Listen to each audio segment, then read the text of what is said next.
안녕하세요. 저는 동대문에서 옷가게를 운영 중인 이제 40된 여자입니다. 이곳에는 가정사에 관한 이야기들이 많이 올라오는 걸로 알고 있어요. 저희 어머니가 듣고 계시는 걸 저도 옆에서 가끔씩 같이 들은 적이 있거든요.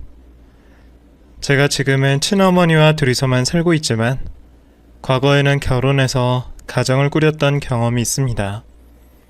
젊을 때 못 모르고 결혼을 해서 제 인생에 많은 시간을 낭비하고 힘들었던 괴로웠던 시절이 있었거든요. 지금 생각해보면 그때 왜 그렇게까지 저를 혹사하고 살았나 후회가 되지만 그래도 나름대로 통쾌하게 복수를 해줄 수 있어서 그나마 위안이 됩니다. 오늘 그 이야기를 많은 분들에게 털어놓고 싶어서 사연을 쓰게 되었습니다. 제 이야기를 모르는 분들에게 들려드린다는 게 조금 어색하고 긴장도 되네요. 그럼 지금부터 시작하겠습니다. 부디 재밌게 들어주셨으면 좋겠네요. 우선 저는 어릴 때부터 가난한 집안에서 자랐습니다. 서울에서 살기는 했지만 거의 쓰러져가는 판잣집에서 어머니와 단둘이 살았습니다. 어머니는 미싱 공장에서 일을 하셨습니다. 아버지는 제가 3살 때 일을 하시다가 사고로 돌아가셨다고 했습니다. 아버지 얼굴은 제 돌 때 찍은 사진 한 장 속에만 남아 있습니다. 그 사진은 제가 보물처럼 소중히 간직하고 있습니다. 저는 어릴 때부터 어머니와 단둘이 살면서 사람들에게 무시를 당하거나 위험에 처한 적도 많았습니다. 초등학교 때까지는 집에 혼자 있는 게 무서워서 무조건 친한 친구 집에서 저희 어머니가 퇴근하실 때까지 놀다가 집으로 돌아오고는 했습니다. 그 당시 제가 귀찮을 법도 했는데 친구 어머니들이 저를 다정하게 대해주셔서 지금 생각해보면 너무 감사하다고 말씀드리고 싶네요. 어린 시절을 그렇게 힘들게 보냈지만 어머니가 열심히 일하신 덕분에 저는 제가 고등학생이 되었을 때는 작은 빌라로 이사를 갈 수 있었습니다. 빌라 반지하로 이사를 했는데 판잣집보다는 훨씬 나은 환경이라서 정말 행복했습니다. 사람의 주거 환경이 중요하다는 사실을 그때 깨달았습니다. 반지하가 뭐가 좋냐고 하시는 분들도 있겠지만 그 당시에는 저에게는 천국과도 같을 정도로 좋았거든요. 하지만 그 행복도 얼마 가지 않았어요. 한여름에 더워서 창문을 열어두고 샤워를 하고 있는데 어디선가 시선이 느껴져서 봤더니 웬 아저씨가 창문 사이로 저와 눈이 마주쳤습니다. 그 눈빛은 아직도 잊혀지지 않네요. 저는 기겁을 하고 뛰쳐나와서 대충 옷을 걸치고 방 한 구석에서 떨면서 엄마가 오실 때까지 한 발자국도 움직이지 못했습니다. 퇴근을 하고 돌아온 어머니가 절 보시고 놀라서 왜 그러냐고 물으셨어요. 유진아, 무슨 일이야? 왜 그러고 있어? 저는 몇 시간을 긴장한 상태로 있다가 엄마를 보자마자 눈물이 쏟아져 나왔습니다. 정말 서럽게 울었어요. 그리고 그날 있던 일에 대해 말해드렸습니다. 엄마는 화가 나서 어쩔 줄을 몰라 하셨어요. 그리고 동네 가장 가까운 파출소에 가셔서 순찰을 많이 돌아달라는 부탁을 하셨습니다. 그 이후로도 그 일이 트라우마로 남아서 저는 얼른 고등학교를 졸업하고 일을 해서 2층 이상의 집으로 이사를 가고 싶다는 목표가 생겼습니다. 고등학교 때부터 학교가 끝나면 패스트푸드점에서 아르바이트를 했습니다. 인문계를 졸업하기는 했지만 대학을 갈 형편이 되지 못해서 저는 동대문 옷가게에서 새벽에 아르바이트를 하게 되었습니다. 저녁 7시부터 새벽 5시까지 일을 했습니다. 낮보다는 밤에 일하는 게 아르바이트 월급이 조금 더 많았거든요. 어머니는 걱정을 하셨지만 저는 그렇게라도 일을 하고 싶었습니다. 새벽 5시에 일을 마치고 돌아오면 우유 배달하는 일도 했습니다. 정말 몸이 부서져라 이랬습니다. 초반에는 몸이 밤 시간에 깨어 있었는데 적응을 못해서 면역 체계가 무너졌는지 여기저기 염증도 많이 나고 체력적으로 많이 힘들었어요. 하지만 한 달, 2달이 지나면서 적응을 하기 시작했습니다. 낮에 집에 가면 잠을 자기 바빴어요. 친구를 만날 시간도 형편도 되지 않아서 저는 정말 죽어라 일만 했습니다. 그렇게 일을 하다가 제 나이 23살에 어머니와 함께 임대 아파트에 입주할 수 있었습니다. 요즘 학생들은 임대 아파트에 사는 친구들을 차별하고 무시한다고 하는데 그러지 말았으면 좋겠어요. 저는 23살에 처음 아파트로 이사를 해서 너무나 행복했습니다. 이렇게 좋은 환경에서 엄마와 둘이 지낼 수 있다는 사실에 감사했습니다. 층수도 7층이라서 더욱 만족했습니다. 누가 몰래 저희 집안을 지켜보거나 들어올 수 있다는 두려움을 덜게 되었다는 사실이 가장 행복했습니다. 저희 엄마도 이사를 한 날에 저와 함께 짜장면을 드시며 눈물을 흘리실 정도로 기뻐하셨습니다. 유진아, 우리가 이런 좋은 데서 살아도 되니? 엄마는 믿기지가 않네.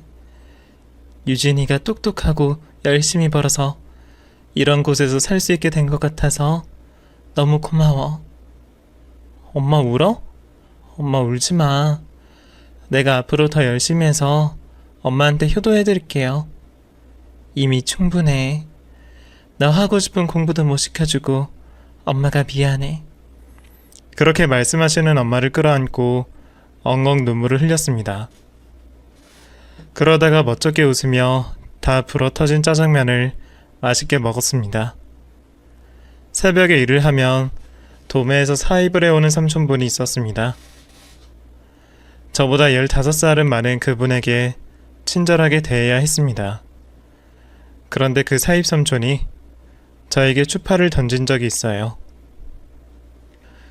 유진이, 너는 젊은 애가 새벽에 일하기 힘들지 않아?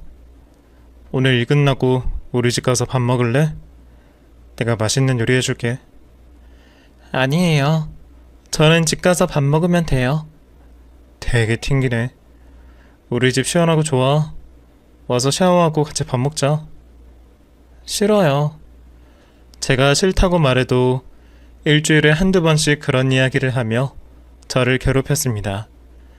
그러다가 다행히도 동대문에서 성실하게 일을 열심히 하는 걸 지켜본 다른 빌딩 매장 사장님이 저를 더 좋은 조건으로 스카우트 해주셨습니다. 저는 사입 삼촌에게 당하던 괴롭힘 때문에 안 그래도 그만두고 싶었는데 좋은 조건으로 스카우트 제의를 받아서 다른 매장에서 일을 시작했습니다. 새벽에 일할 때보다 많은 돈을 받으며 낮부터 저녁까지 일을 하게 되었습니다. 저를 믿고 채용해준 사장님에게 더 잘 보여야겠다는 생각에 정말 열심히 일했습니다. 당시에는 호객행위를 할 때였거든요. 사람들이 지나가면 목청이 터질 정도로 보세요, 구경하세요, 여기 옷 예뻐요 라고 소리를 질러댔습니다. 그곳에서 일하면서 저는 언젠가는 제 매장을 갖는 것이 꿈이자 목표가 되었습니다. 그렇게 열심히 돈을 모았습니다. 그런데 제 나이 25이 되었을 때 저희 어머니께서 갑상선암 진단을 받게 되었습니다. 수술만 하면 나을 수 있다고는 했지만 수술비와 입원비가 만만치 않았습니다. 엄마는 아픈 와중에도 저에게 미안하다고 하셨어요. 유진아, 내가 아프면 안 되는데 미안해. 엄마, 그게 무슨 소리야. 얼른 회복할 생각이나 해요. 앞으로 건강관리 잘하고 몸 안 좋다 싶으면 바로바로 병원에 가란 말이야. 나 속상하게 꾹 참고 넘기지 말고. 다행히 엄마는 수술을 마친 후에 건강을 되찾으셨습니다. 제가 모아둔 돈의 반 정도를 수술비와 치료비에 쓰기는 했지만 저는 앞으로 더 열심히 일을 하면 된다고 생각했습니다. 엄마는 수술을 한 이후에는 미식일을 그만두시고 부업으로 집에서 일을 하셨습니다. 그렇게 열심히 일을 하다가 26이 되었을 때 동대문에서 자주 마주치던 제 또래 남자와 처음으로 연애를 하게 되었습니다. 오며 가며 얼굴을 아는 사람이었는데 어느 날 저에게 말을 걸더라고요. 그 사람은 본인의 매장을 가지고 있었습니다. 와, 여기 옷사임 누가예요? 예쁜 옷 많다. 아, 사입 이모가 계시는데 저도 가끔 새벽에 도매시장 나가서 같이 사오기도 해요. 아, 그렇구나.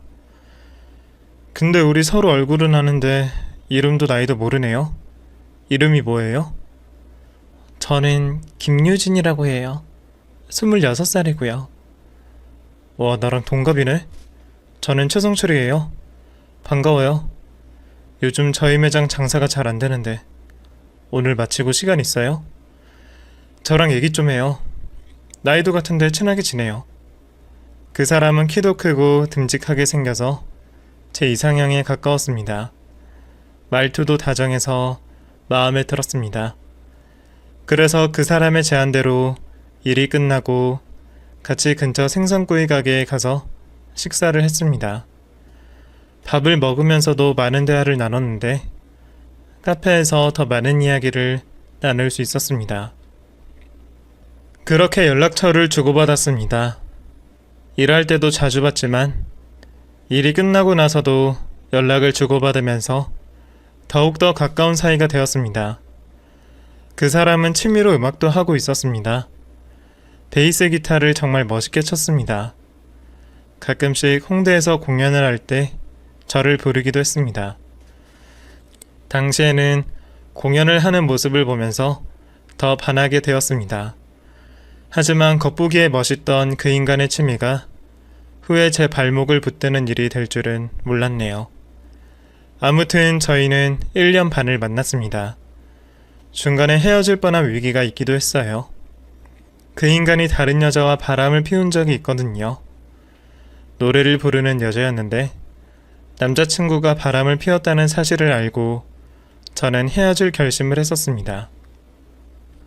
최성철, 네가 어떻게 나한테 이럴 수가 있어? 그냥 헤어지자. 유진아, 미안해. 걔는 정말 내가 실수로 만난 거야. 나한테는 너밖에 없어. 우리 결혼하기로 했잖아. 이러지 마. 한 번만 용서해줘. 저는 단호하게 헤어질 결심을 하고 연락도 받지 않았습니다.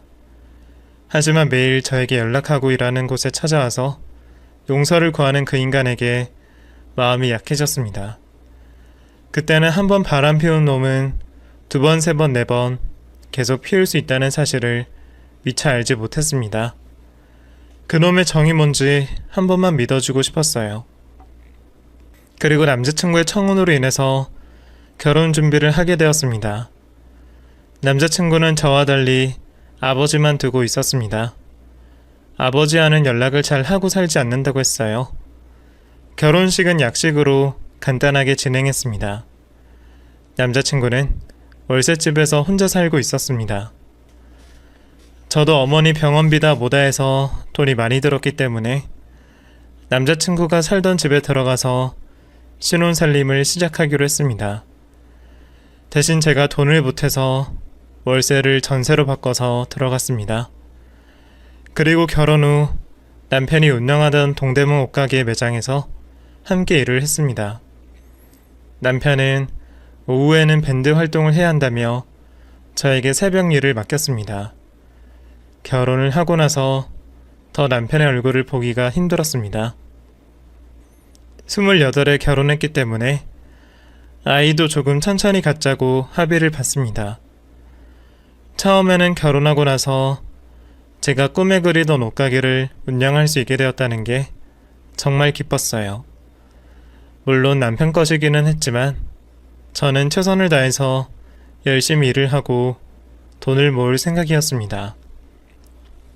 그런데 제 예상과는 전혀 다른 방향으로 상황이 역전되었습니다. 결혼을 하고 3개월이 채 지나지 않았을 때부터 남편이 운영하던 가게가 점점 더 장사가 되지 않기 시작했습니다. 평소에도 월 500의 수익이 나면 많이 벌었다고 할 정도로 수입이 많지 않았는데 주변에 저희 매장과 비슷하고 더 젊은 층을 겨냥한 옷가게들이 우후죽순 들어오기 시작하면서 저희 매장을 찾던 손님들도 점점 줄어들기 시작했습니다. 저는 혼자서 애간장이 타는데 남편은 음악 활동이니 뭐니 하면서 가정과 일을 모두 저에게 내팽개치고 있었습니다. 여보, 성철아, 우리 이제 결정해야 돼. 지금이라도 매장 임대료 내놓고 다른 걸 시작하든지 무리를 하더라도 더 열심히 해야 된다고. 너 음악하고 그러고 다닐 때가 아니야. 유진아, 나도 다 생각이 있어. 내가 뭐 음악만 하고 다니는 줄 알아?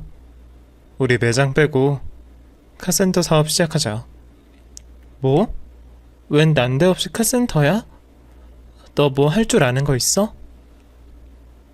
나 아는 형이랑 친구들이 차 정비하는 거 배운 사람도 많고 나도 예전에 카센터에서 일하면서 돈 번 적도 있고. 그렇다고 해도 카센터는 너무 갑작스럽잖아. 옷가게면 모를까. 내가 다 생각이 있어. 너 사업 안 해봤잖아. 내가 알아봤는데 우리 사는 동네 옆 땡땡동에 카센터가 경매로 나왔대. 그거 싸게 사서 우리가 해보자. 내가 뉴스를 봤는데 카센터 운영하다가 건물주 돼서 지금 색소폰 불면서 취미생활하고 다니는 아저씨가 나오더라. 나도 그게 꿈이야. 좀 더 진지하게 생각해보자. 아이, 더 생각하다가 늦는다니까. 알았어. 처음에는 남편의 말을 한 귀로 듣고 넘겼습니다. 지금 하고 있는 옷가게 사업도 제대로 못하고 있는데 아예 새로운 사업을 시작한다는 게 너무 위험하다고 생각했거든요. 그럼에도 불구하고 저도 인간인지라 한편으로는 허황돼 보이는 남편의 꿈이 이뤄지기를 바라고 있었습니다. 그래서 결국에는 옷가게를 팔고 남편의 말대로 카센터를 인수하기로 했습니다. 그 과정에서 돈이 더 필요했습니다. 저는 어머니가 암에 걸렸을 때 목돈을 가지고 있는 게 절실히 필요하다는 걸 느껴서 모아둔 돈이 있었어요. 남편이 어떻게 알고 그 돈에 대해서 이야기했고 저도 눈 딱 감고 제가 가지고 있던 재산을 모두 투자해서 카센터를 오픈했습니다. 개업날에 저희 어머니가 축하 화환도 보내주셨습니다. 카센터는 차 세대를 수용할 수 있는 정도였습니다. 초반에는 남편도 열심히 일을 했습니다. 그런데 매달 밑빠진 독에 물붓기였습니다. 수익이 나지 않았습니다. 남편이 돈 관리를 했는데 생활비를 내기도 빠듯할 정도였습니다. 남편은 초반에만 열심히 일하는 척 하다가 다 내팽겨치고 본인이 좋아하는 음악을 하러 다녔습니다. 저는 아르바이트를 구해서라도 열심히 카센터를 운영했지만 주변에 저희 카센터보다 더 규모가 크고 전문적으로 하는 카센터가 생기면서 손님이 한 명도 없는 날이 많아졌습니다. 그리고 나중에야 남편이 빚을 내서 카센터를 열었다는 걸 알게 되었습니다. 동대문 옷가게를 빼고 나온 돈은 얼마 되지 않았더라고요. 더 있다가는 정말 남김없이 쫄딱 망할 것 같아서 카센터를 내놓기로 작정하고 남편에게 진지하게 말을 했습니다. 여보, 당신 카센터 하고 싶다고 그렇게 말하더니 왜 신경을 안 써? 우리 굶어 죽게 생겼어. 지금이라도 팔아서 본전이라도 되찾자. 말없이 맥주 한 캔을 따서 마시던 남편이 저에게 한숨을 쉬며 말했습니다. 그거 팔아도 본전 못 찾아. 사실 내가 이리저리 빚내서 카센터 시작한 거였어. 지금 빚만 3억이야. 너 친형 좋더라. 네 명의로도 1억 5천 대출받았어. 뭐라고? 진짜야? 그걸 왜 나한테 말도 안 하고 혼자서 결정해? 야, 이 멍청한 인간아. 저는 그 사실을 알고 피가 거꾸로 솟는 기분이었습니다. 남편은 저 모르게 혼자서 제 이금융권에서 돈을 대출받아서 카센터를 연 거였습니다. 제가 준 돈 8천만 원은 어떻게 한 것인지 궁금했습니다. 그럼 대체 내가 준 돈은? 그건 어떻게 했는데? 왜 빚까지 내? 그 돈도 다 못해서 4억에 매입한 거야. 우리 하는 카센터 인수받으려는 사람도 없어. 여기 팔아봤자 1억밖에 안 나올 텐데. 그럼 우리 빚잔치 하는 거야. 남편은 눈물을 흘리며 그렇게 말했습니다. 제가 몰랐던 사실에 저는 기가 막힐 뿐이었습니다. 하지만 1억을 받든 얼마를 받든 카센터를 정리하는 것이 맞다고 생각했습니다. 돈도 벌리지 않은 카센터를 운영하면서 인건비만 나가고 있으니 다른 방법을 찾아야 한다고 생각했습니다. 그래서 카센터를 팔고 저는 하루아침에 3억 빚이 생긴 사람이 되었습니다. 눈앞이 캄캄하고 정말 딱 죽고 싶은 마음이 들더라고요. 남편은 배짱이처럼 기타나 치고 다니고 저만 죽어라 일을 했습니다. 그래도 가끔씩 행사를 나가면 목돈을 벌어올 때도 있더라고요. 하지만 그 돈도 저에게 준 적은 단 한 번도 없었습니다. 가끔씩 줄 때면 어찌나 거들먹거리던지. 그 돈으로 이자 내면 쓸 돈도 없었는데 말이에요. 당시의 이유는 꿈도 못 꿨습니다. 어떻게든 같이 해결해 나가야 한다는 옹꼬지 같은 걸 가지고 있었네요. 저는 해본 도둑질이라고 다시 동대문을 기웃거리며 제가 할 일을 찾았습니다. 그리고 주로 남자들이 하는 새벽에 하는 일을 하게 되었습니다. 동대문 도매상가에서 옷을 사다가 소매상가에 넘기는 사입선촌 일을 하게 된 것입니다. 처음에는 여자라고 무시당하고 일을 주려고 하지 않았지만 제가 워낙에 안목도 있는 편이고 일을 야무지게 잘했기 때문에 점점 저에게 일을 맡기는 사람들이 늘어났습니다. 여자라서 힘이나 쓰려나 몰라. 아시잖아요. 저 동대문에서 오래 일한 거. 소매에서 일한 경력이 있어서 저 사입 잘할 수 있어요. 믿어주세요. 그럼 한 달만 우선만 해봐요. 처음에는 그런 식으로 일을 했는데 제가 하도 열심히 하니까 계속 일을 주었습니다. 시간이 갈수록 무거운 옷더미를 몇 번이나 들어옮기는 일을 하면서 제 몸집도 커지고 맷집도 세졌습니다. 그렇게 일을 하면서 돈을 아낀다고 새벽마다 편의점에서 컵라면을 사 먹었습니다.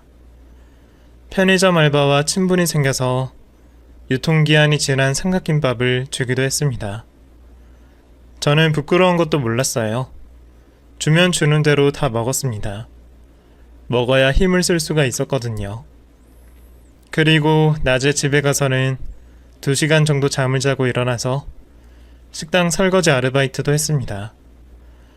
그렇게 마치 기계처럼 2년을 일하다가 쓰러진 적이 있어요. 급성 신우신염이었습니다.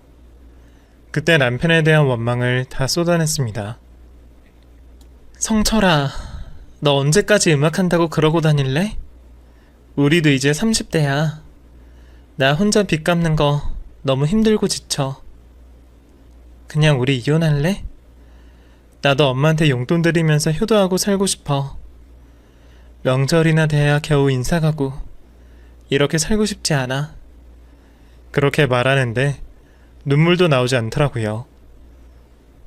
모든 걸 체념한 듯이 남편에게 하고 싶은 말을 쏟아냈습니다.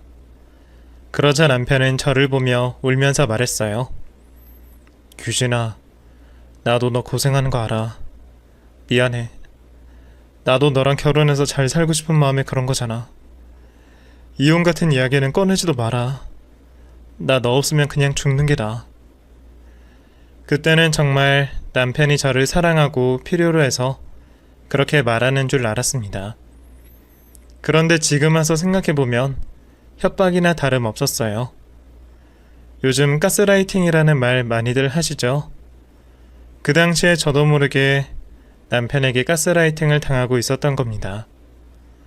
저는 이혼을 하면 가족도 없는 남편이 혼자서 어떻게 살 것인가 하는 걱정에 남편을 품고 함께 어떻게든 빚을 갚자고 다짐했습니다. 그래도 제가 병원에 입원했다가 퇴원한 후에 남편이 조금 정신을 차렸는지 밴드 일을 하면서 술집에서 아르바이트도 했습니다. 그래서 생활비 정도는 매달 주더라고요. 그것만 해도 감지덕지라고 생각하고 살았네요. 정말 바보 같죠? 저도 그때의 저한테 정신 차리고 도망치라고 말하고 싶을 정도로 답답하네요. 아무튼 시간은 정말 쏜 화살처럼 빠르게 흘러갔습니다. 남편과는 거의 쇼윈도 부부처럼 살았어요. 서로 일한다고 바빠서 같이 식사할 시간도 없었습니다. 그렇게 악착같이 10년간 쓸 거 안 쓰고 입을 거 안 입으면서 돈을 모아서 저는 결국 남편이 진 빚을 다 갚을 수 있게 되었습니다. 빚을 다 갚은 후에는 도매에서 사입하는 새벽 일을 그만두었습니다. 저는 10년간 동대문에서 일을 한 짬이 생겨서 그 동네 돌아가는 일에 대해 손바닥 위에 놓고 훤히 알 수 있을 정도로 빠삭했습니다. 그래서 저는 동대문의 가게를 인수하면 반드시 성공할 수 있다는 확신을 가지고 있었습니다. 10년간의 세월이 흐른 후에는 동대문 빌딩 안에 매장을 갖기는 하늘의 별을 딸 만큼 어려워졌습니다. 제 수중에 가지고 있던 돈도 많이 없었고요. 어떻게 돈을 마련해야 할까 고민하던 찰나에 남편이 다른 여자와 오랫동안 바람을 피우고 있었다는 사실을 알게 되었습니다. 10년간 빚을 갚으며 남편이 활동하는 밴드의 공연은 한두 번 가본 게 전부였습니다. 빚을 다 갚고 한숨 쉬고 있던 시기에 남편이 꽤 규모가 큰 곳에서 공연을 한다는 사실을 알게 되었습니다. 여보, 이번에 공연하는데 꽤 좋은 데더라? 사람도 많이 오지. 나도 갈까? 네가 왜 와? 너 공연 보는 거 싫어하잖아. 사람이 안 하던 짓 하면 탈나는 거야. 그냥 집에서 쉬어라. 예전에는 한 번도 보러 오지 않는다고 투정 부리더니 왜 간다는 사람을 오지 말라고 해? 그냥 오지 마. 너 신경 쓸 시간도 없어. 거기 집에서도 멀고. 남편이 오지 말라고 하니까 더 가고 싶더라고요. 그래서 저는 남편 모르게 티켓을 예매하고 공연장에 갔습니다. 그런데 보컬하는 여자와 귓속말을 하는 모습을 보고 둘 사이가 심상치 않다는 사실을 깨닫게 되었습니다. 여자의 촉이라는 게 있잖아요.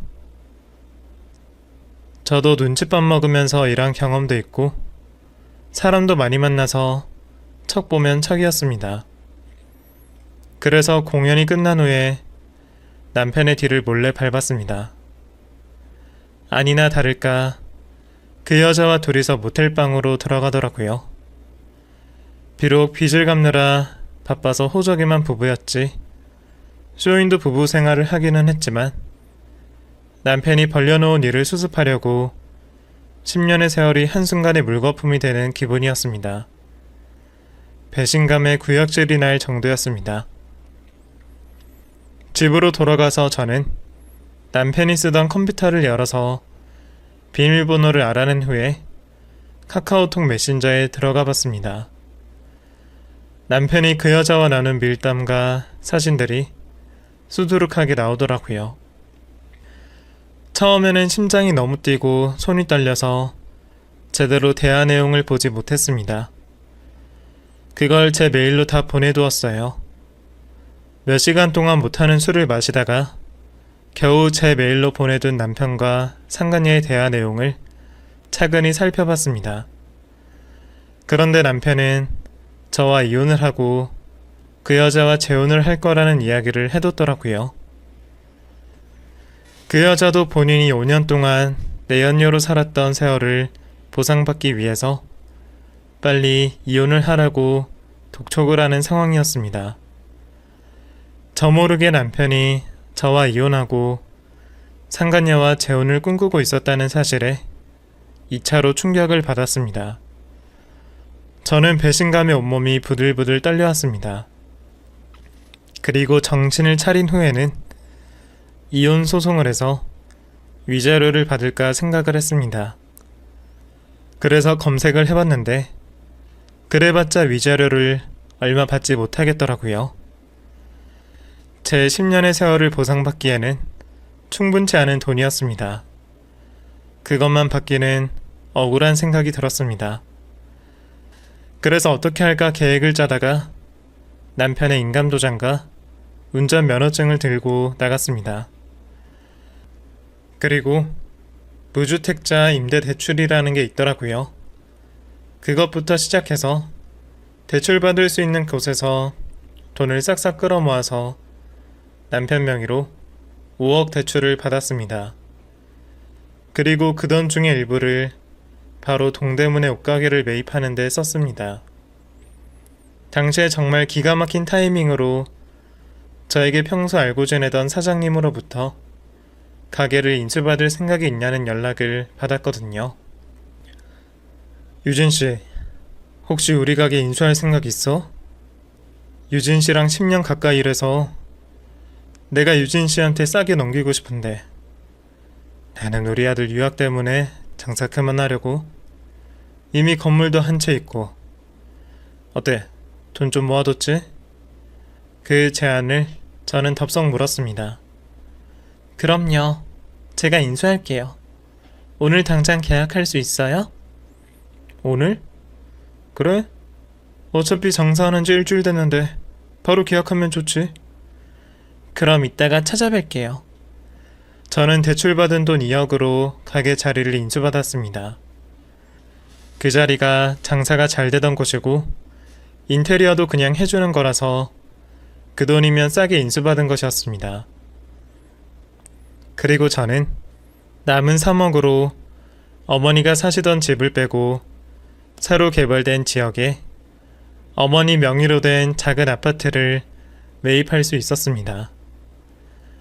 남편이 집에 없던 한 달의 기간 동안 그 모든 일을 다 해냈습니다.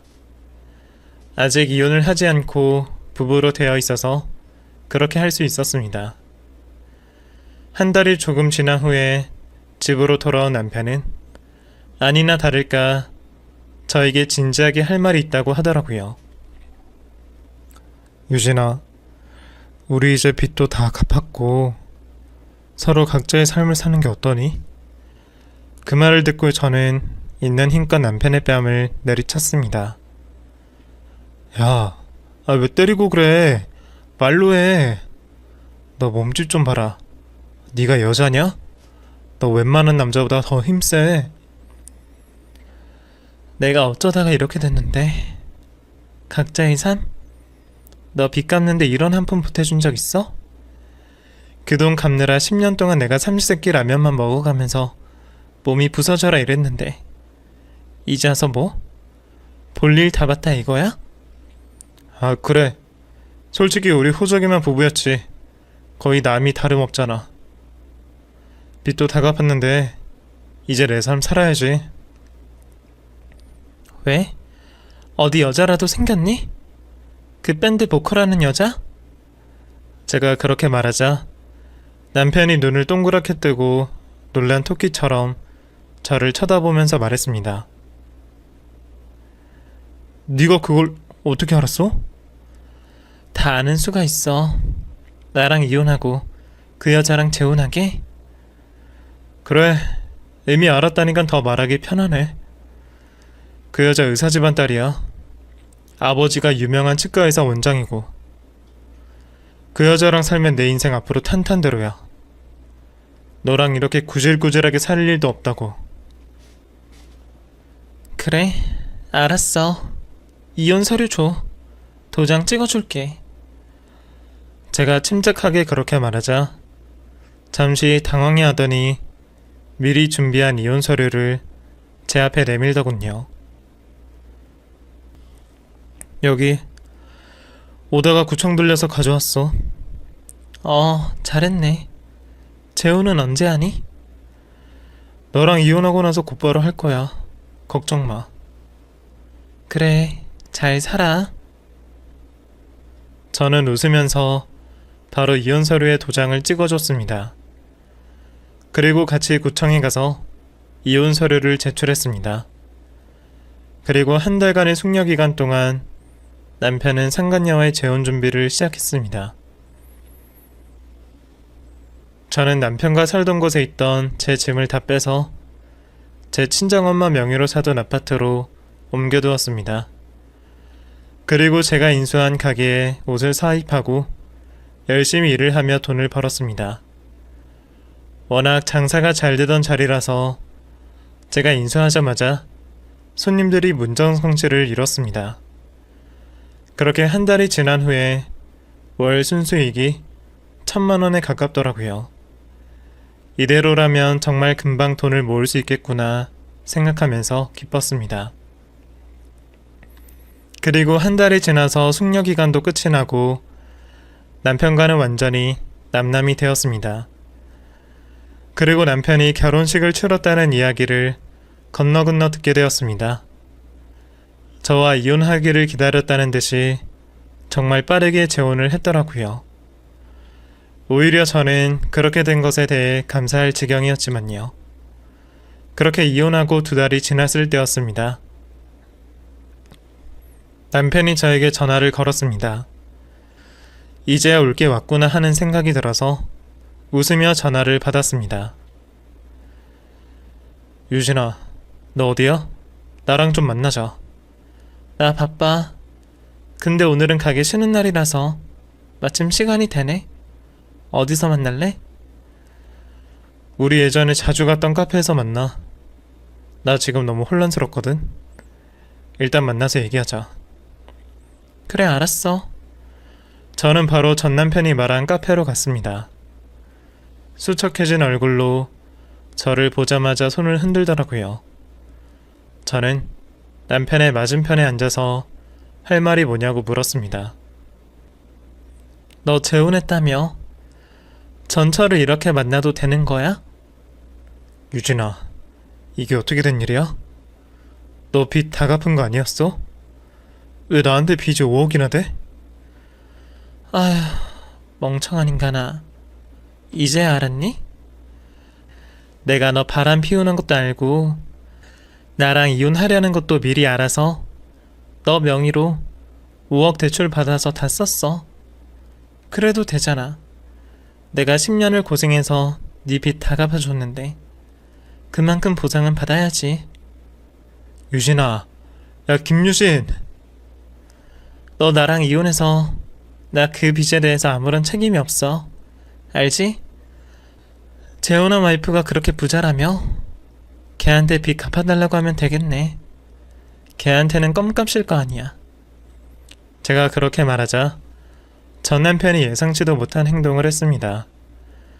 갑자기 앉아있던 의자에서 내려와서 제 발밑에서 무릎을 꿇고 빌기 시작했습니다. 규진아, 걔 아무것도 없어. 나한테 지 아빠 치과에 사라고 속인 거였어.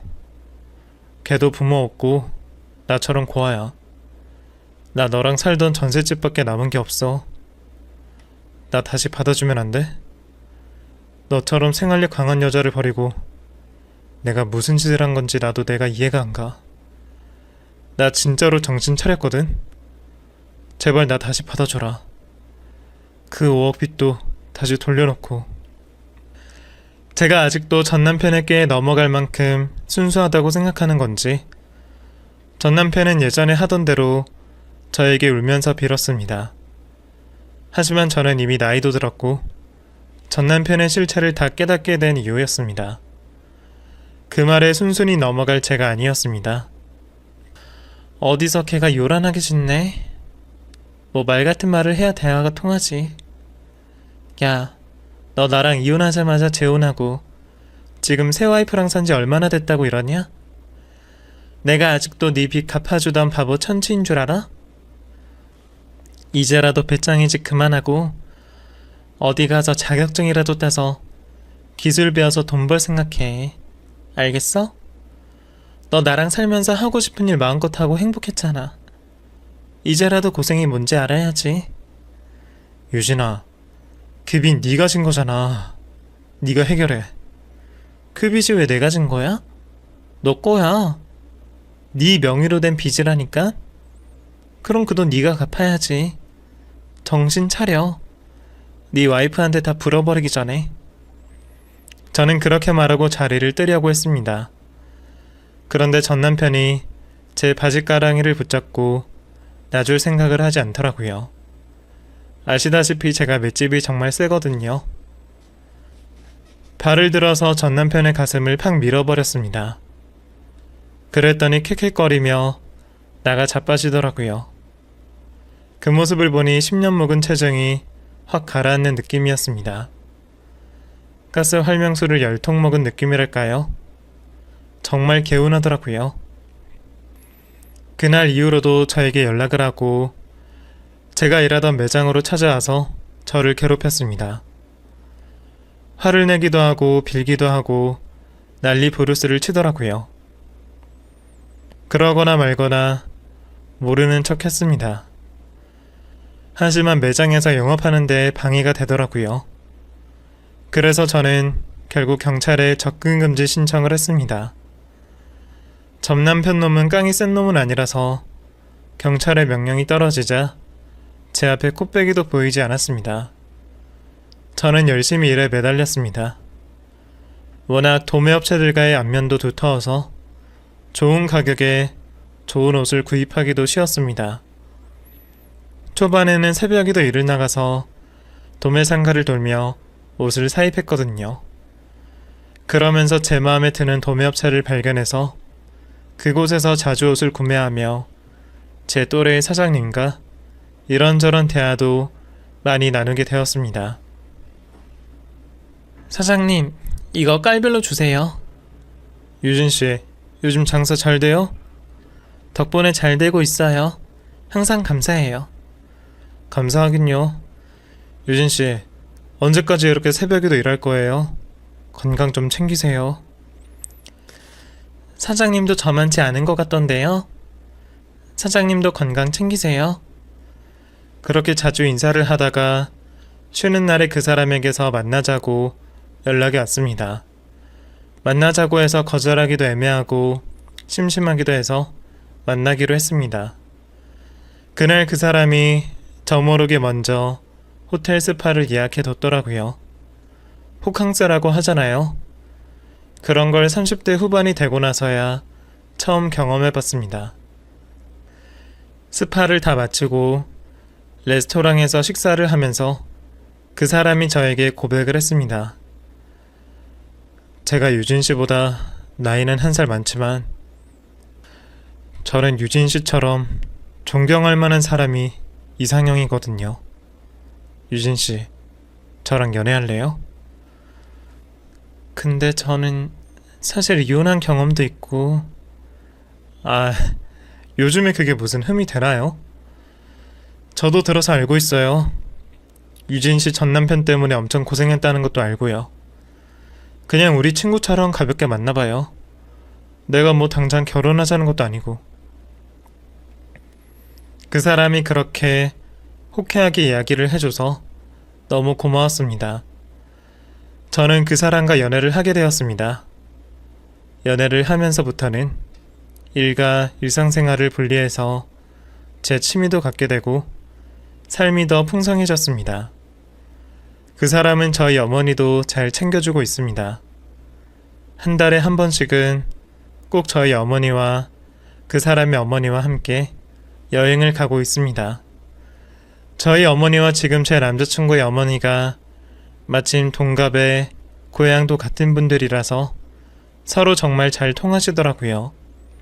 아직 결혼은 안 했지만 이미 가족이 된 거나 다름이 없을 정도로 가깝게 지내고 있습니다. 제가 전남편 명의로 대출을 받아서 산 아파트는 값이 3배로 뛰었습니다. 저는 그 아파트를 팔고 돈을 더 보태서 한남동에 남산타워가 보이는 좋은 아파트로 이사도 했습니다. 코로나의 여파로 제 옷가게도 장사에 치명타를 받은 적이 있습니다. 장사를 접어야 하나 고민을 할 정도로 힘들었습니다. 지금 남자친구도 마찬가지로 힘들었지만 남자친구는 이미 건물을 소유하고 있는 건물주거든요. 그래서 도매 장사는 접어도 될 정도로 좋은 여건을 가지고 있습니다. 하지만 남자친구도 저도 아직은 가게를 유지하고 있습니다. 저는 쇼핑몰을 차려서 거기서 옷을 팔기 시작했고 거기서 매출이 잘 나오고 있거든요. 전 남편은 아직도 저와 살던 신혼집에 전세로 살면서 재혼한 와이프와 힘들게 빚을 갖고 있다고 들었습니다. 전 남편도 코로나의 여파로 좋아하던 밴드 활동도 못하게 되고 제 조언대로 중장비 기사 자격증을 취득해서 일을 하는 모양이더라고요. 부자라고 거짓말을 쳤던 남편과 재혼한 여자도 근근히 일을 하면서 지내고 있다고 들었습니다. 전 남편과 이혼하기 전에 전 남편의 명의로 대출을 받아서 제가 했던 행동들에 대해서 저는 전혀 후회가 없어요. 그때 그렇게 하지 않았더라면 제가 바친 10년의 청춘 세월을 보상받을 길이 없었을 테니까요. 보상을 받기는커녕 배신감에 채를 떨며 여전히 힘들게 지내고 있었을지도 모르겠네요. 전 남편이 지금 고생하는 것도 다 자기 죗값 치르는 거라고 생각합니다. 저는 전혀 미안하다고 생각하지 않으려고 해요. 그 사람이 원래부터 본인이 치러야 할 몫의 고통을 지금이라도 겪어내고 있는 거니까요. 아무튼 전 남편은 열심히 저처럼 10년 동안 먹을 거 못 먹고 입을 거 못 입으면서 가진 빚을 다 갚기를 바랍니다. 제가 그렇게 생각해도 되는 거 맞겠죠? 저는 앞으로 지금 남자친구와 결혼을 하게 될지 어떨지는 잘 모르겠어요. 하지만 지금처럼 꾸준히 좋은 관계를 유지하면서 서로의 삶에 힘이 되어주었으면 좋겠습니다. 몹쓸 인간을 만나 덕분에 제 10년 삶이 삭제되었지만 이제라도 재부팅해서 열심히 더 잘 살 날만 남았다고 생각합니다.